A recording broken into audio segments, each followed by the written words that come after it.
নমস্কার বন্ধুরা, সিজা রান্নাঘর থেকে স্বাগত জানাই। আশা করি তোমরা খুব ভালো আছো আর আমিও ভালো আছি। আজকে তোমাদের মাঝে নতুন একটা রেসিপি নিয়ে উপস্থিত হয়েছি। শীতের প্রথমেই আমি মাংস আর ছাঁচ পিঠে তোমাদের রেসিপি করে দেখাবো। তো আশা করি রেসিপিটি ভালো লাগবে, আর ভালো লাগলে লাইক কমেন্ট শেয়ার করতে ভুলবে না। আর এখনও যারা সাবস্ক্রাইব করেনি সাবস্ক্রাইব করে বেল আইকনে ক্লিক করে আমার পাশে থাকবে। আর পুরনো বন্ধুদের অসংখ্য অসংখ্য ধন্যবাদ। শীতের শুরুতেই ঝাল ঝাল মাংস আর গরম গরম ছাঁচ পিঠে। তো আমাদের বাড়িতে আজকে মেহমান এসেছে, তো আমি এই রেসিপিগুলো তোমাদের মাঝে শেয়ার করছি, আর তোমরা দেখতে থাকো, আশা করি ভালো লাগবে। দেখো বন্ধুরা, আমি একে একে মশলাগুলো কিন্তু দিয়ে দিয়েছি। তারপরে আমি যে কষিয়ে নিলাম, এখন দিয়ে দেবো যে রাঁধুনি ধনিয়ার গুঁড়া। তো আমি রাঁধুনি ধনিয়ার গুঁড়া বলো মরিচের গুঁড়া বলো, আমি এগুলোই ব্যবহার করি।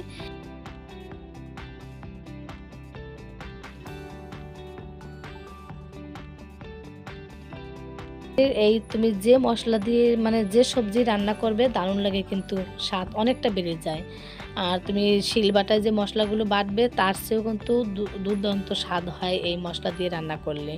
আমি তো এইগুলো দিয়ে রান্না করি, তোমরাও ট্রাই করবে, অসাধারণ লাগে কিন্তু খেতে। বুঝতেই পারবে না তুমি গুঁড়ো মশলা দিয়ে রান্না করেছো। আর দেখো আমি মাংস কিন্তু নিয়ে এসেছি ধুয়ে কেটে, এখন মাংসগুলো দিয়ে দেবো, তারপর ভালো করে কষিয়ে নেবো।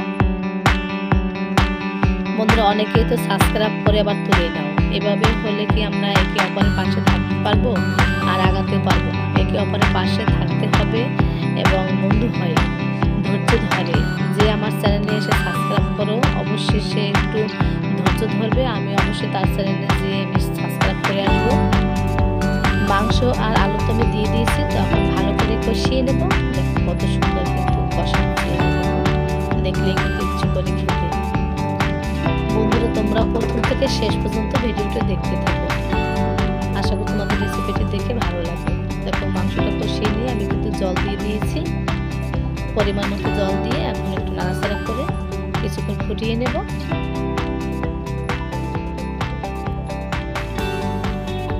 এই দেখো ঝোলটা ফুটে উঠেছে, দারুণ হয়েছে না? কালারটা কিন্তু অসাধারণ দেখতে, তাই না?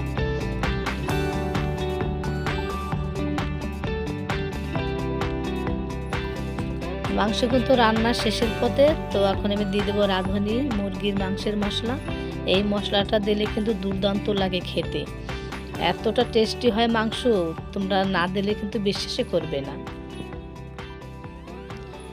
বন্ধুরা, গরম মশলা কিন্তু আমি দিয়ে দিয়েছি, তো তোমাদের ভিডিওতে দেখানো হয়নি। তো মাংসটা হয়ে গেছে, এই দেখো আমি ঢেকে দিয়েছি, কত সুন্দর হয়েছে না কালারটা দেখতে? ঝাল ঝাল মাংস আর ছাঁচ পিঠে। এই দেখো আমি চালের গুঁড়িটা কিন্তু মেশিন দিয়ে গুঁড়ো করে নিয়েছি, তারপরে এই যে আমি গরম জল করে গুঁড়িটা কিন্তু গুলিয়ে নিয়েছি।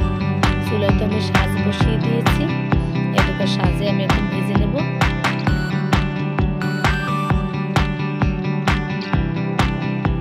সবগুলো আমি দিয়ে দেবো, এই দেখো। তারপরে আমি ঢাকা দিয়ে ঢেকে রাখবো সেদ্ধ হওয়ার আগ পর্যন্ত। সরা দিয়ে আমি ঢেকে নেবো। বন্ধুরা, সরা দিয়ে যে ঢাকবো, চারপাশটা যেন সমান হয়, ফাঁকা না থাকে, তাহলে কিন্তু ফুলবে না। এই দেখো কত সুন্দর কিন্তু ফুলে গেছে পিঠাগুলো, দেখছো কত সুন্দর হয়েছে। আর কাছের সাহায্যে কিন্তু আমি পিঠাগুলো উঠিয়ে নিয়েছি, এই দেখো কত সুন্দর উঠে আসছে। আর নিচের ধারটা কত করিনি, কত সুন্দর হয়েছে দেখছো। এই গরম গরম ছাঁচ পিঠে আর ঝাল ঝাল যদি মাংস হয় বন্ধুরা, খেতে কেমন হবে? দুর্দান্ত লাগবে। এই দেখো তোমাদের দাদাকে আর আমার এই যে দুলাভাই হয়, আমাদের মেহমান এসেছে। তো সবটুকু তো তোমাদের ভিডিওতে আমি দেখাতে পারবো না, কারণ ভিডিও বড় হয়ে যাবে, তার জন্য। তো ওনাদের খেতে দিয়েছি, এজেন্টরা খেতে বসেছে। ওনারা বলছে দুর্দান্ত লাগে।